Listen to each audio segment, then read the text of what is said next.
So what is up, guys? Welcome back to the channel. My name is Movement6. Before we start, a huge thank you to everybody who subbed this week. It's a privilege to have you guys on the channel. Before we start, consider subscribing. Consider putting the notifications on so you won't miss a thing. I also want a big shout out to everybody who responded to the previous 2 uploads I did about Call of Duty. Had some good interactions with some of you, and one comment especially inspired this video because it's Tuesday. You see the comment right now popping up somewhere here. And he actually said, it's good to be negative. It's good to have criticism, which I have, of course.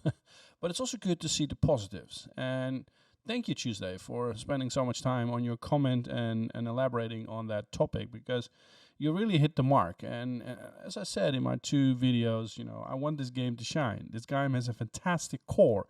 So based on Tuesday's comment, we're going to focus on the positive today. We're going to focus on the positives of Call of Duty Modern Warfare 2, because there is enough positive to say, guys. There is really enough positive to say. So let's just kick in an open door here. The annual release cycle, it's gone. It's gone. And I can't be more happy with that, because this means that this developer, Infinity Ward, has got 2 years to invest. In the past, we always saw the game released in a bad state, lack of content, everybody was shitting on it. After 6-7 months, we finally had a game that could be called complete. And then we already start to see the build-up of the new hype, of the new COD that was around the corner. So there was some form of franchise fatigueness, if you will. But now, with 2 years of this COD, this means that Infinity Ward can actually hardcore invest in updating it, providing it, and creating a very solid, good, strong game that is supported for the years to come. I do strongly believe that eventually Activision needs to move to a business model where maybe Warzone is at the middle and you got the multiplayer, the Spec Ops, Zombies, and a single player on the side. And every year a new developer provides content for that platform, so they don't make something new, but they just add new paid and unpaid content. But that's something maybe for a different discussion. But I do think that the most positive thing I'm seeing right now is that we're moving away from the annual release cycle and having a few years to digest this game. Now, the second thing, I never bought a Call of Duty for the graphics. I never did. But to be fair, and credit needs to be given where it's due, and in this form, the single-player campaign looked absolutely phenomenal. On a PlayStation 5, on a PC, and even I tried it even on a PlayStation 4 Pro. It looked fantastic on a PlayStation 4 Pro.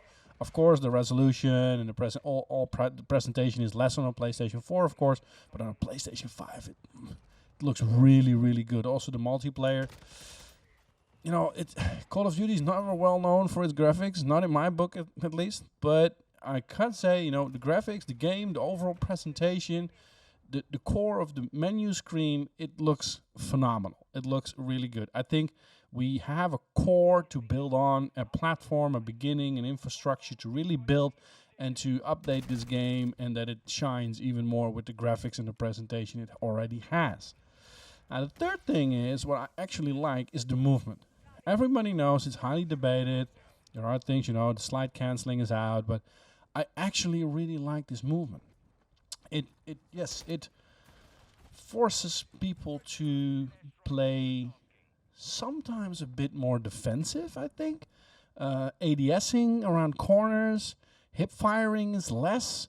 It slows you a bit down left and right, but I'm used to Rainbow Six Siege. There's a really fine, thin balance between when you push and when you don't. If I play Black Ops Cold War, I just rush my ass off, and it always works. If you rush your ass off in this game, you're going to fail miserably, full stop. So the adjustments to the movement, it's actually fine-tuned. And I really, really, really like it. It's one of those things that makes me play in the PlayStation 5 on and on again, this game right now. So I'm really happy with that. Shooting mechanics. They do feel a bit like the old COD for some weird reason. As soon as you start shooting in those gunfights, especially when you win, of course. But the sound it makes in the game and the mechanics of the shooting itself, how you can adjust it to your liking, it's really good. And I'm really happy with how that actually came to. I didn't really like Modern Warfare, the first one, 2019. That's just preference. That's why also in the setting, I've got it on my Black Ops settings in the main menu for Modern Warfare 2 right now.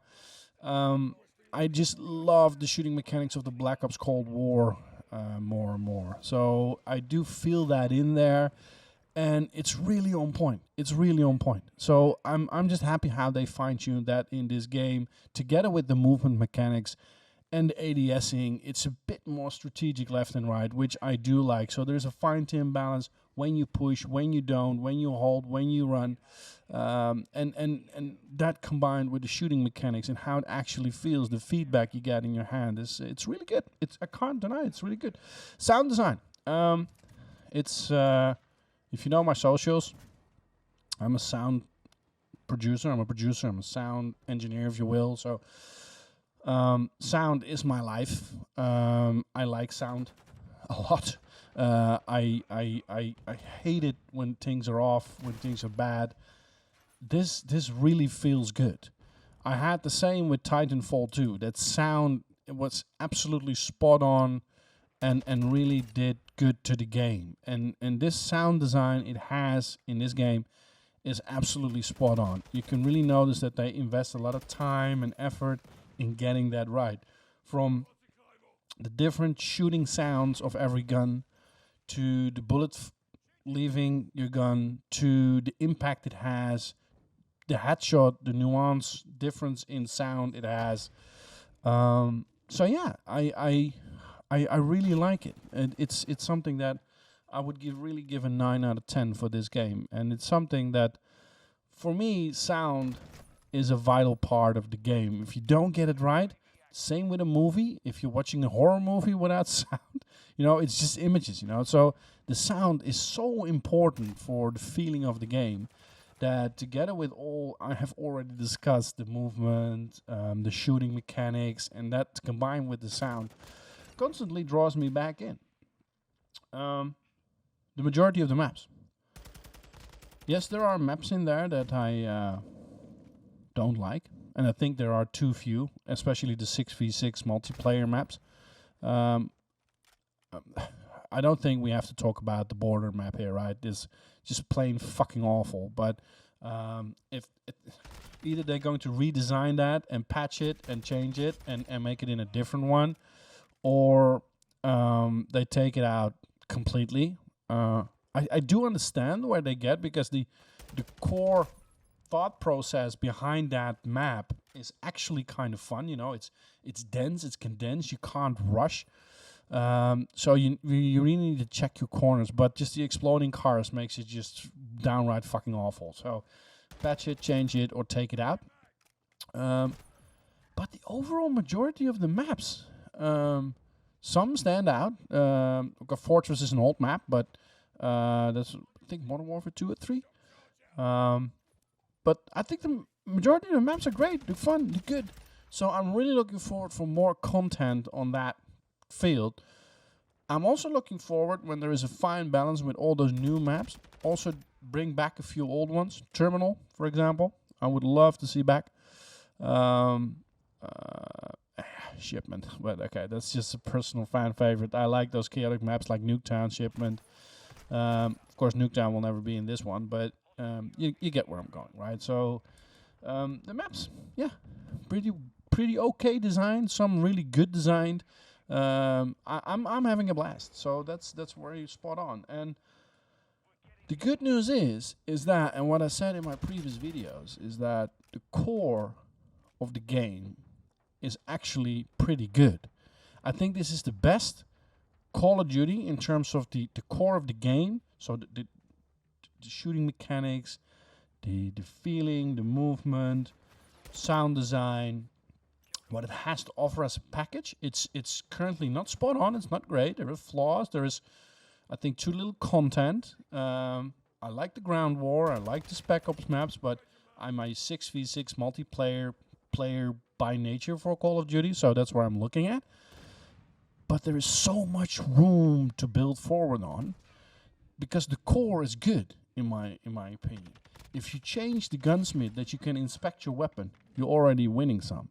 If you those little fine-tuned changes in the menu, then we're already there. You know, it's be able to look at people's calling cards, challenges, barracks. If you just put that in there, the content will already be richer and makes more sense. That will come. It will come. If you're looking at the maps, you just have to add maps, maybe some interactive maps left and right. I think we're on a good start, and it's the first time in years that I'm actually excited making content for Call of Duty. And that's what I'm going to focus on for the majority of the foreseeable future. Making content for Call of Duty, giving my opinion on Call of Duty, because it brings back a smile on my face. And again, going back to the beginning, I want to have a shout out to Tuesday that provoked in this thought process, having to underline the positive news about Call of Duty Modern Warfare 2, guys. Now, if you've got any comments on your positive, let's have a positive string of comments here. What do you like about Call of Duty currently, Modern Warfare 2? What is your best map? What is your best weapon? What is your fun? Do you like the sound? Do you like what is it? What do you like about this game? So let me know. Overly excited for your comments, guys. I'll be back shortly with some new content on Modern Warfare 2. Back to the battlefield. Bye.